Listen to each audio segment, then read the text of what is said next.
ठीक, ओके। तो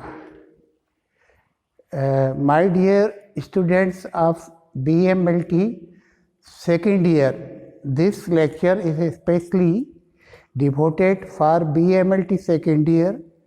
Subject is biochemistry and the topic was we were carrying out about carbohydrate, protein and fat. Today I am taking special topics which are included in your course, especially biochemistry, under metabolism. Under metabolism में जो आपकी different metabolic diseases होती हैं, specially हम carbohydrate के reference में आपको बताने जा रहे हैं। और कार्बोहाइड्रेट जैसा कि इसके पहले क्या है ये हम डिस्कस कर चुके हैं। कार्बोहाइड्रेट का जो एब्जॉर्प्शन और डाइजेशन के बाद में हमारे ब्लड में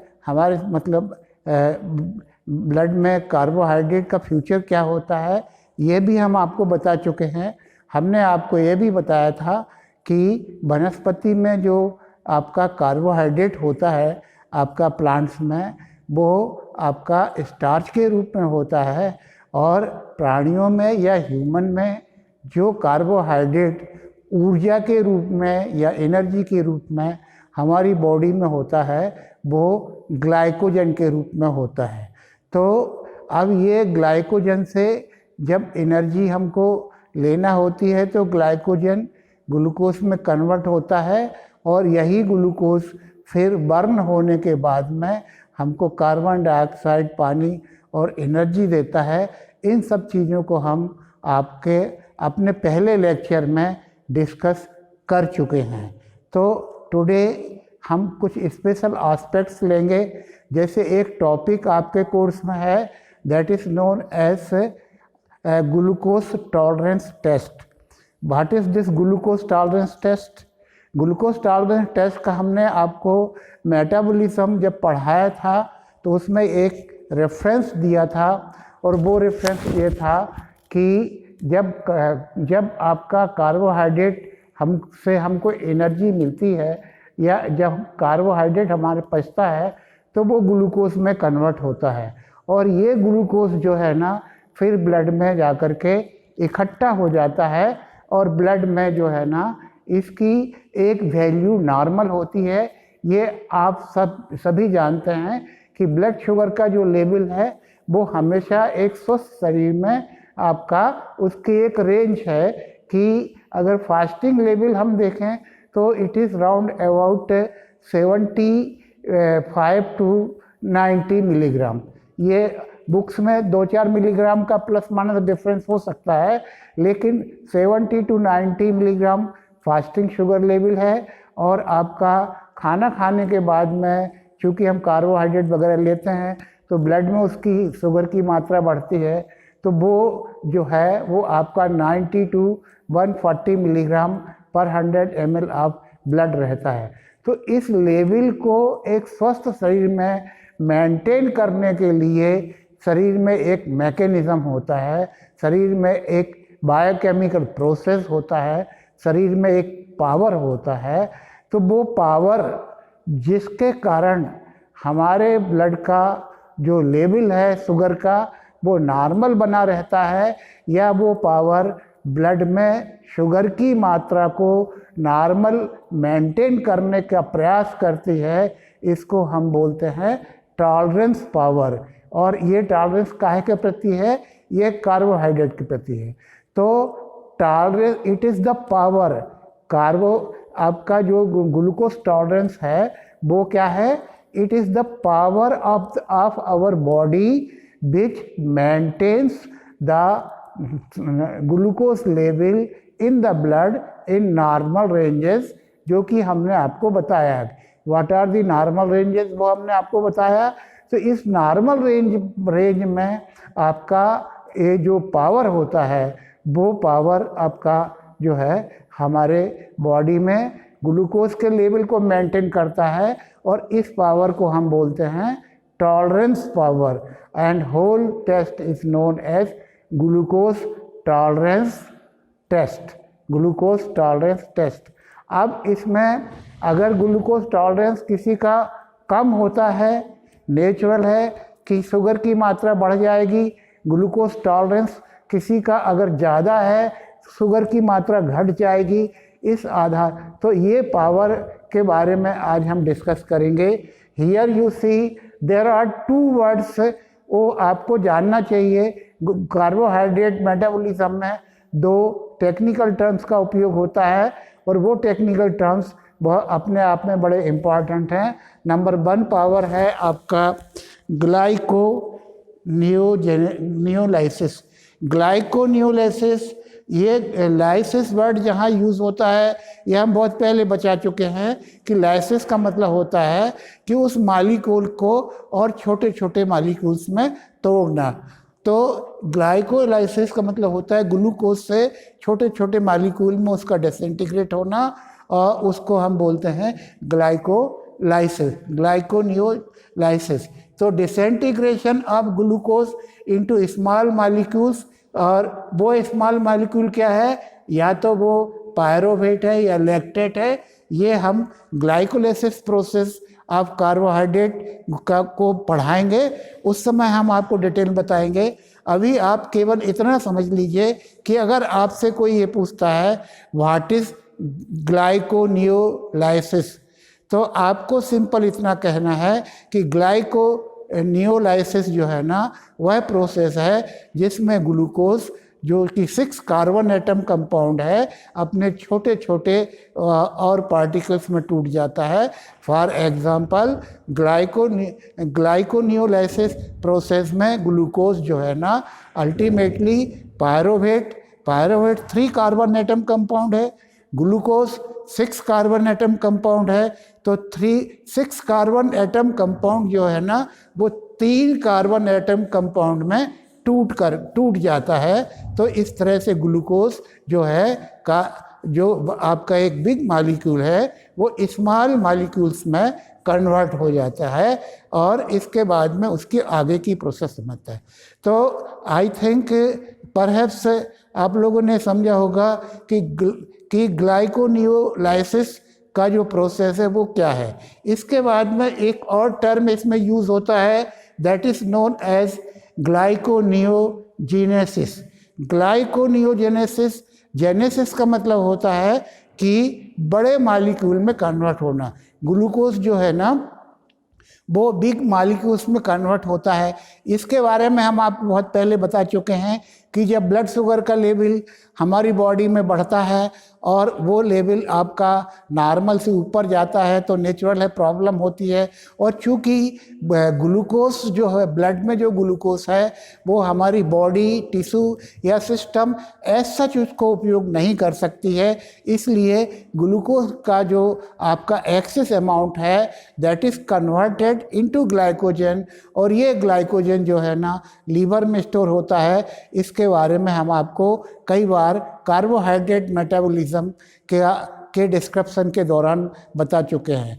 तो वो टर्म जिसको हम ग्लाइकोनियोजेनेसिस बोलते हैं, इसका मतलब ये होता है कि conversion of glucose into glycogen and its storage in the liver. So this is known as तो formation of glycogen from glucose, formation of glycogen from glucose is known as glyconeogenesis, और ये स्टोर फार्म के रूप में liver में इकट्ठा होता है। नेक्स्ट पॉइंट आता है कि हाउ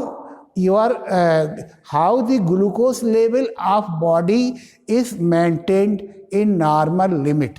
वो कौन सा पावर है, वो कौन सा प्रोसेस है, what is that biochemical process which allows our body to maintain the glucose level within the normal limit.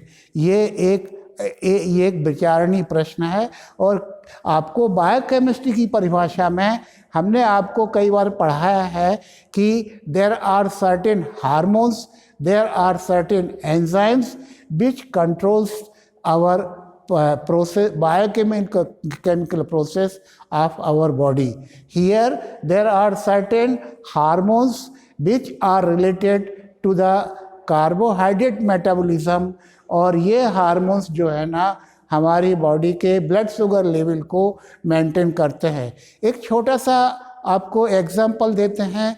जब पेशेंट आपका भोजन करता है, उस भोजन में कार्बोहाइड्रेट कॉम्प्लेक्स रूप में रहता है। यही कार्बोहाइड्रेट धीरे धीरे डिग्रेड हो करके जब हमारे आपकी इंटेस्टाइन में पहुंचता है, तब तक वो आपका जो स्टार्च है वो ग्लूकोज में कन्वर्ट हो जाता है, और यही ग्लूकोज जो है ना फिर सेल में एब्जॉर्ब हो करके, टिश्यूज़ में एब्जॉर्ब हो करके ब्लड सर्कुलेशन के माध्यम से आगे बढ़ जाता है। तो ये जो आपका जो ग्लूकोज है, और ये जो ग्लूकोज है इसको ग्लाइकोजन में कन्वर्ट करने के लिए एक हार्मोन की आवश्यकता होती है। तो first hormone that takes part in the maintenance of blood sugar और blood glucose level in our body is known as insulin. Insulin is the first hormone which is secreted from the beta cell of islets of Langerhans from pancreas. हमारे pancreas में एक islets sales होते हैं, लिंगरहैन cell कहलाते हैं। इस cell से एक हार्मोन सीक्रेट होता है, उस हार्मोन का नाम है insulin. These hormones are always secreted from the ductal glands, और ये ब्लड में जब जैसी पहुंचता है तो ब्लड में जो एक्सेस अमाउंट ऑफ ग्लूकोज है, उस ग्लूकोज को ये ग्लाइकोजन में कन्वर्ट कर देता है। और जब ग्लाइकोजन में कन्वर्ट कर देता है तो आपका जो एक्सेस अमाउंट ऑफ ग्लूकोज है, या ब्लड में जो ग्लूकोज की मात्रा बढ़ जाती है, वह ग्लूकोज की मात्रा आपकी नॉर्मल लिमिट में लाने का प्रयास करती है। तो ग्लूकोज टॉलरेंस टेस्ट में first hormone that plays a very important role that is called as insulin. अब इंसुलिन का जब निकलना शुरू होता है और insulin excess amount of glucose को मेंटेन करती है, अगर इंसुलिन कंटिन्यू निकलती चली जाएगी तो एक स्टेज ऐसी आएगी कि एक्सेस अमाउंट ऑफ ग्लूकोज जो है ना वो नॉर्मल आ जाएगा, और इंसुलिन निकलना बंद नहीं होगी तो फिर वो बिलो नॉर्मल चला जाएगा। और एक स्टेज ऐसी आएगी कि जब ग्लूकोज का लेवल हमारी बॉडी में नीचे चला जाएगा तो पेशेंट को जो है वो हाइपोग्लाइसेमिया या ब्लड शुगर लेवल कम हो जाएगा, तो पेशेंट फेंट हो जाएगा, उसको प्रॉब्लम आएगी, वो बेहोश हो सकता है, वो मर भी सकता है। तो यहाँ पर एक सेकेंड बैलेंसिंग हार्मोन के अपने रोल में आता है, और सेकेंड बैलेंसिंग हार्मोन को हम बोलते हैं आपका ग्लाइकोगॉन।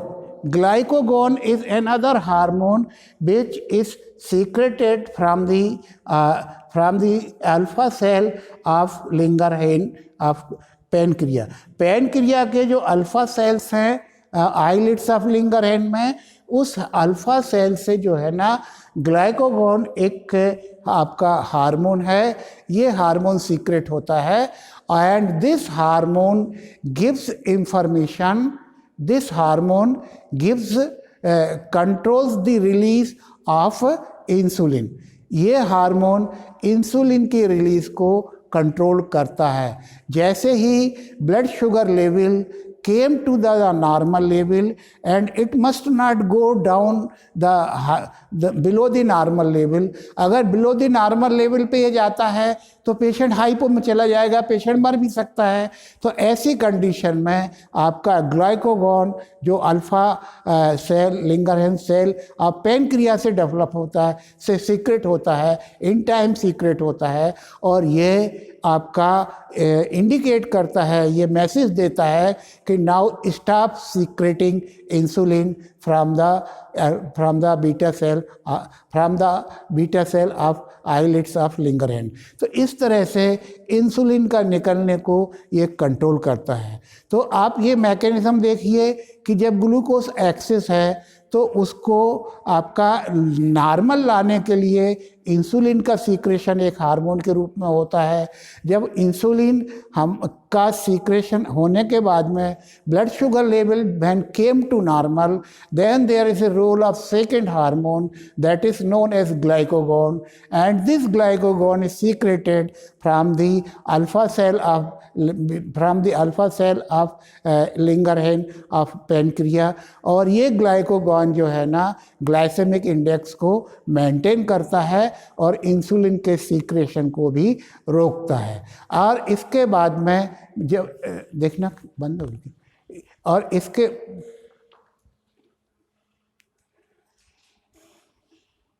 इंसुलिन के सीक्रेशन को रोकता है। तो this was the second hormone. अब अपन आते हैं आपका एक थर्ड हार्मोन की हम डिस्कस करते हैं, और ये हार्मोन का नाम है आपका इस थर्ड हार्मोन का जो केमिकल नेम है वो है आपका पॉलीपेप्टाइड, और ये पॉलीपेप्टाइड हार्मोन का नाम है somatostatin. What is the name of the third hormone which plays very important role in the maintenance of blood sugar, in the tolerance of blood sugar? That is known as somatostatin. Somatostatin is a polypeptide hormone. Somatostatin is a polypeptide hormone, और ये कहाँ बनता है? ये आपका कुछ तो part इसका पेनक्रिया में बनता है और कुछ पार्ट इसका हाइपोथैलेमस में बनता है। तो the hormone somatostatin secreted in pancreas, and to some extent it is secreted from hypothalamus, and hypothalamus. This hormone handle the function of insulin and glycagon.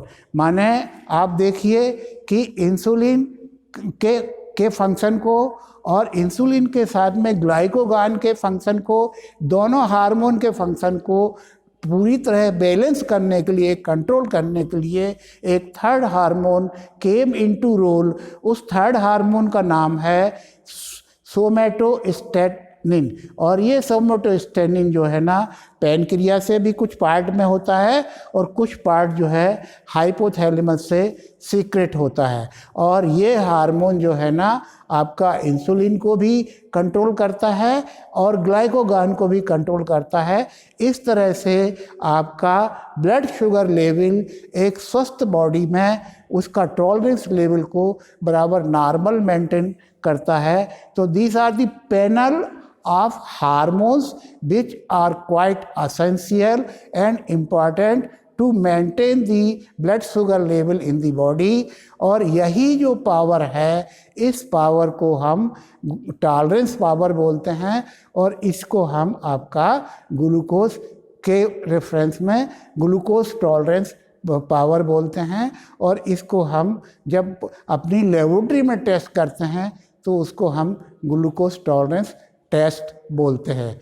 My dear student, मेरा ख्याल है अब आपको समझ में आया होगा कि कार्बोहाइड्रेट का जो मैकेनिज़्म है, जो ग्लूकोज का ब्लड में लेवल है, वो कैसे मेंटेन होता है। हमेशा आदमी खाता है, मीठा खाता है, इसके बावजूद भी ब्लड शुगर का लेवल हमेशा ब्लड में मेंटेन रहता है स्वस्थ आदमी में। तो what is the mechanism I try to explain you today. Okay, then हो गया ना।